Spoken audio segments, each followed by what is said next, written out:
Hello बच्चों, क्या हाल चाल। लेके आ गया बेटा और एक नया खूबसूरत सा chapter, dual nature of radiation and matter का।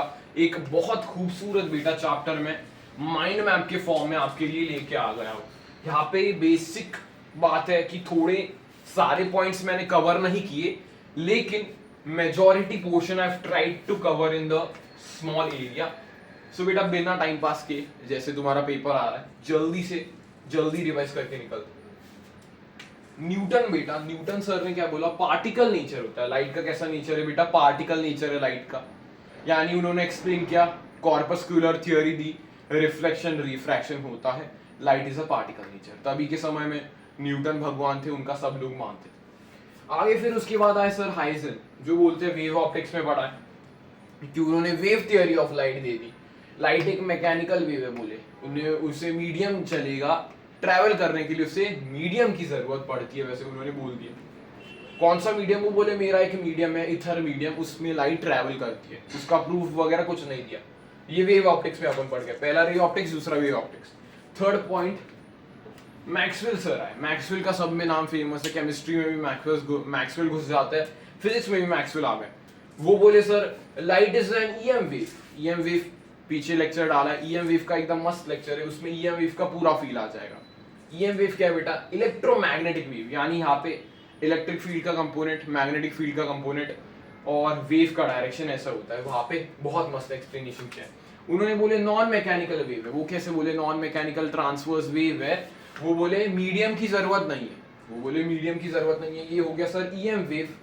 तीनों चैप्टर सर अपन पढ़ चुके हैं। आगे डी ब्रॉगली सर, ये इनका इस बारे में जिक्र करेंगे। भलाई पोर्शन इनका बहुत छोटा है, लेकिन कंट्रीब्यूशन सबसे बड़ा है।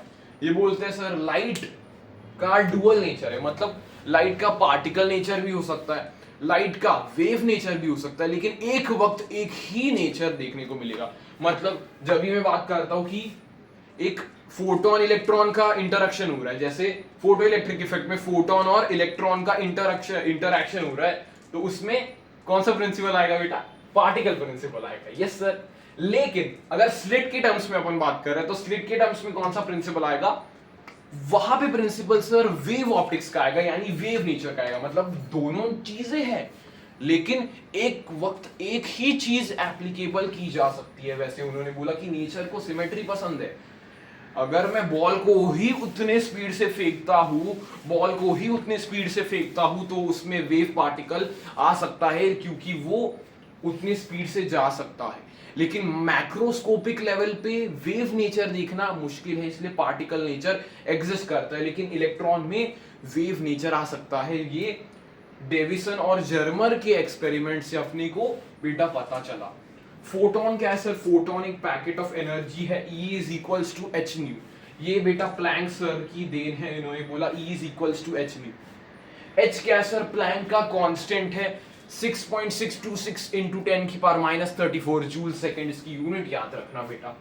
फिर इसकी कन्वर्जन क्वेश्चन पूछ सकता है। E is equals to H nu, E is equals to H C by lambda, E is equals to 2 into 10 की power -25 divided by lambda in metres put करना है, या फिर 1240 लैम्डा इन न्यूटन मीटर, या फिर 12,400 उसको अपन एम्स्ट्रॉन्ग में पुट करेंगे।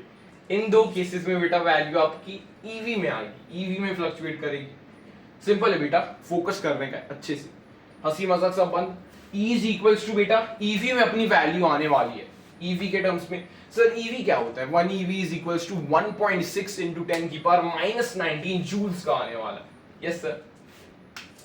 फोटोन का रेस्ट मास बेटा 0 होता है, रेस्ट में उसका कुछ मास नहीं मानेंगे। Yes sir. फोटोन का मोमेंटम क्या है? h बाय लैम्डा उसका मोमेंटम है। लैम्डा को अलग टर्म्स में भी लिख सकते हो। फॉर्मूला दिया था वेव EMI में, कौन सा? EMI में नहीं, EM वेव में फॉर्मूला दिया था, कौन से sir? V is equals to f lambda.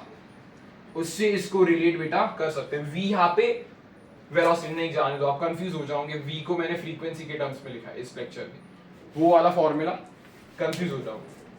Photon का मूविंग मास होता है सर, आइंस्टाइन की रिलेटिविटी की एक देन है। E is equals to mc square. यानी m is equals to E by C square, यानी मास एनर्जी इंटर कन्वर्टेबल होते हैं फॉर्म ऑफ एनर्जी के टर्म्स में अपन पढ़ते हैं in case of nuclear reactions. In case of nuclear reactions ये कुछ फोटोन की बात है। फोटोन में बोल सकता है वो हाई लेवल का सवाल पूछेगा, photon is deviated in gravitational field only, वो इलेक्ट्रोमैग्नेटिक फील्ड में डिविएट नहीं कर सकता। यस सर, ये बेसिक पार्ट है, पूरा फील्ड है, बेसिक पार्ट इतना ही है जहां पे मैक्स प्लैंक का क्वांटम थ्योरी आता है। क्वांटाइजेशन का भी प्रिंसिपल अपन इलेक्ट्रोस्टैट्स में पढ़ा था, वैसा ही कुछ प्रिंसिपल इन्होंने भी दिया है कि पैकेट्स ऑफ एनर्जी से ट्रांसफर होता है जिसको फोटोन बोलते हैं। E is equals to H nu, वहां से अपन ने इस चीजों को डिराइव किया। फिर एमिशंस एनसीईआरटी में बोलते हैं एमिशंस 3 प्रकार के हो सकते हैं, एक थर्मियोनिक एमिशन या थर्मल एमिशन, एक फील्ड एमिशन, एक फोटो इलेक्ट्रिक एमिशन। 3 प्रकार के एमिशन होते हैं। पहला हीट के कारण होगा बेटा, थर्मल एनर्जी के कारण कुछ तो भाई इलेक्ट्रॉन्स निकल सकते हैं। एक हाई फील्ड, इलेक्ट्रिक फील्ड ज्यादा लगा दी तो इलेक्ट्रॉन्स बाहर आना चालू हो गए। एक फोटो इलेक्ट्रिक इफेक्ट जो अपने को करना है, जो लाइट के कारण होता है, वो फोटो इलेक्ट्रिक इफेक्ट आपने को सीधे डिटेल में पढ़ना है। ये सिंपल है, एलिमेंट्री चार्ज मैंने बताया था 1.602 into 10 की पावर -19 कूलम्स। ये बेटा अपने किसने दिया था, बताओ किसने दिया था? ये एक्सपेरिमेंट किसने किया था? जिसको भी 11th स्टैंडर्ड याद है केमिस्ट्री, किसने एक्सपेरिमेंट किया था?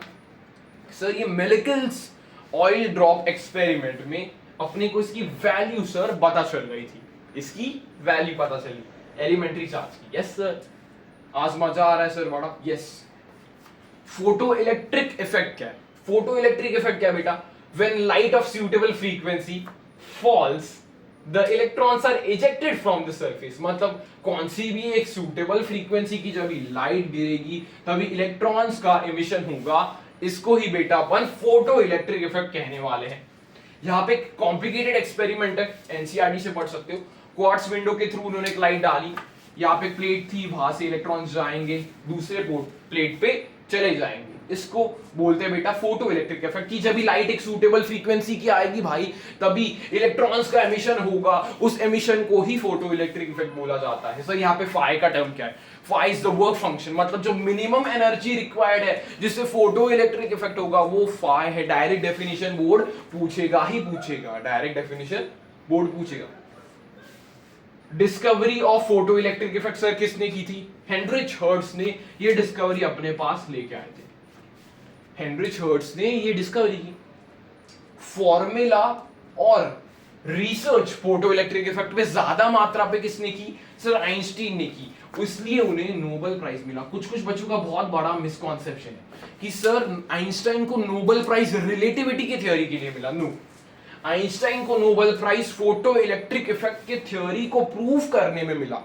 और एक बच्चों का मिसकॉन्सेप्शन है डिस्कवरी फोटो इलेक्ट्रिक इफेक्ट की आइंस्टाइन ने की, डिस्कवरी हर्ट्ज ने ही की है। आगे परफॉर्म लिनार्ड्स उन बाकी के साइंटिस्ट ने किया है। फिर उसके बाद इसका एक्सपेरिमेंटल या पूरा प्रूव बोल सकता हूं वो आइंस्टाइन ने दिया है।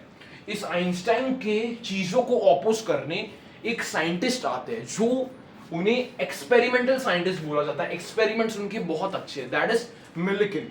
मिल्किन बोले सर मैं गलत प्रूफ करूंगा आइंस्टाइन की हर चीज को, लेकिन उन्होंने सही प्रूफ कर दी आइंस्टाइन की ये वाली इक्वेशन और उन्होंने एग्जैक्ट वैल्यू निकाली प्लैंक्स कांस्टेंट की जो उनकी आ रही थी 6.65, लेकिन अपन लेते कुछ 6.626 है।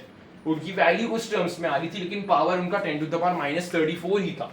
यस सर, ये उन्होंने h nu is equals to h nu naught plus K Einstein की इक्वेशन है उन्होंने दी। यहाँ पे v नॉट क्या है बेटा? थ्रेशोल्ड फ्रीक्वेंसी, यानी minimum frequency required for photoelectric effect to occur is called the threshold frequency. Yes sir, हमें याद रहेगा। मतलब एनर्जी उससे ज्यादा होनी चाहिए, फ्रीक्वेंसी उससे ज्यादा होनी चाहिए, थ्रेशोल्ड एनर्जी से ज्यादा होनी चाहिए। लैम्डा के टर्म्स में सर इसे लिख के दिखाइए। मैंने बोला लैम्डा और फ्रीक्वेंसी का इनवर्स रिलेशन है तो इनवर्स चलेगा।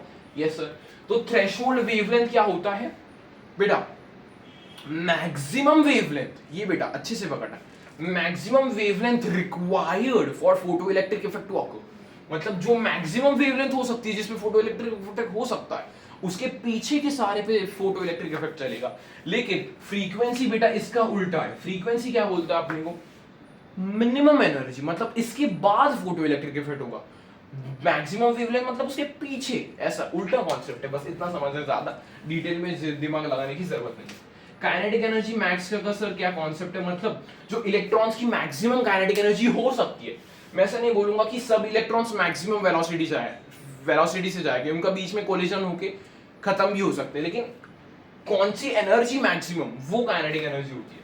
यहाँ पे एक सुनहरा कंसेप्ट है, मैंने ग्राफ सारे इंक्लूड नहीं किए, पहले ही बोला था मैंने ग्राफ सारे इंक्लूड नहीं किए, लेकिन ये कंसेप्ट है जो सारे ग्राफ्स अंडरस्टैंड करने में मदद करेगा। इंटेंसिटी का नंबर के साथ, यानी नंबर ऑफ फोटोन के साथ, नंबर ऑफ फोटॉन्स जितने ज्यादा उतने नंबर ऑफ इलेक्ट्रॉन्स निकलेंगे, जितने नंबर ऑफ इलेक्ट्रॉन्स निकले उतना फोटो करंट आएगा। यस सर, इंटेंसिटी ज्यादा, नंबर ऑफ फोटॉन्स ज्यादा, नंबर ऑफ इलेक्ट्रॉन्स ज्यादा, उससे फोटो करंट ज्यादा।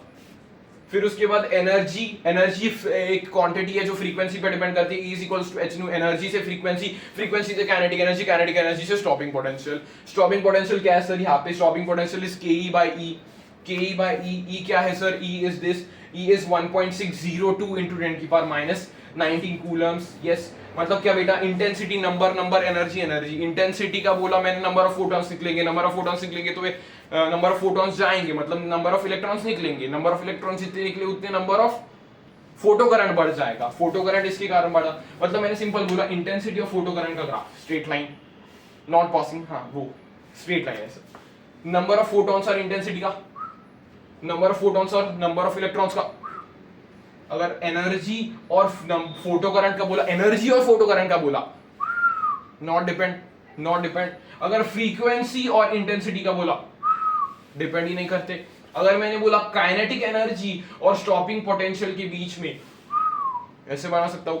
यस सर, मतलब ये डायरेक्ट रिलेशंस आपको याद करने। मैंने 3 इंपॉर्टेंट ग्राफ बनाए जिस पे सवाल पूछ सकता है। एक तो अलग है, ये स्टॉपिंग पोटेंशियल और फ्रीक्वेंसी का कर्व है, ये कुछ ऐसा कर्व होता है जहां पे ये स्लोप बताता है h/e, इस पे सवाल पूछ चुका है, h/e स्लोप होता है। यहाँ पे वर्क फंक्शन होता है माइनस का work function divide by e, slope इसका कांस्टेंट ही रहेगा, यानी दूसरे मेटल के लिए ऐसा कुछ आ सकता है क्या? Yes sir, slope parallel slope होगा इसलिए कांस्टेंट होगा। यस सर, फिर उसके बाद मैंने बताया कि बेटा फोटो करंट बढ़ रहा है, मतलब नंबर ऑफ फोटॉन्स बढ़ रहे होंगे, इंटेंसिटी बढ़ रही होगी, लेकिन स्टॉपिंग पोटेंशियल पे कुछ असर नहीं पड़ेगा। लेकिन इस केस में स्टॉपिंग पोटेंशियल बढ़ रहा है लेकिन इंटेंसिटी पे कुछ असर नहीं पड़ेगा, ये भी पूछा जा चुका है। यस सर, डुअल नेचर पे अपन आते हैं सर। आपने एकदम पिद्दी सा फॉर्मूला लिखवा है यहाँ पे, lambda is equals to h by mv।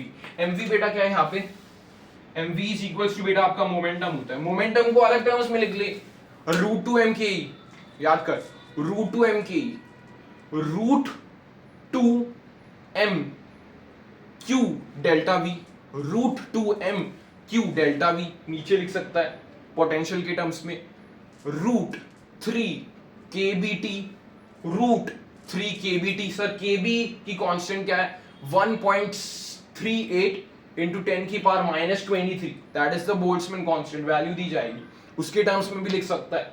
फिर mv को p के टर्म्स में, p को √mke को √mq डेल्टा v, उसको एनर्जी के टर्म्स में, हीट एनर्जी के टर्म्स में √3 kbt। ऐसे अपन इसको वेरीफाई कर सकते हैं, सॉल्व कर सकते हैं। आपका बच्चों एक होमवर्क है, आपको क्या करना है, एक सिंपल बताता हूं, होमवर्क आपको देता हूं कि इलेक्ट्रॉन के लिए आपको वेवलेंथ निकालनी है बेटा। इलेक्ट्रॉन्स को सपोज मैंने एक होमवर्क देखना बेटा, इलेक्ट्रॉन्स को मैंने सपोज वेलोसिटी 2 into 10 की पावर 6 से फेंका है, तो बेटा उसका आपको वेवलेंथ बताना है होमवर्क में। कमेंट में जिसका आंसर देखूंगा उसको नेक्स्ट वीडियो में शाउट आउट मिलेगा। सर आप होमवर्क ही नहीं दे रहे, बस आके बढ़ा के चढ़े जा रहे हो।